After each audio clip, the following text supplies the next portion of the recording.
Today's subject is higher lows and why they are important for traders. They could be your ticket to spotting the start of a bullish trend after a move down. So, what are higher lows? A higher low is when the lowest point on the chart is higher than the previous lowest point. Imagine it like a staircase going up. Each step is higher than the last.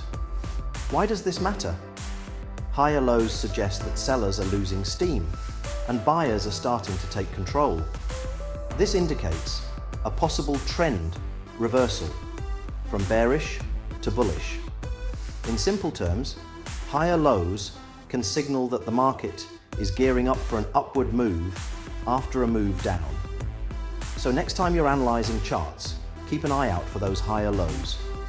They just might be your clue to the next big trend.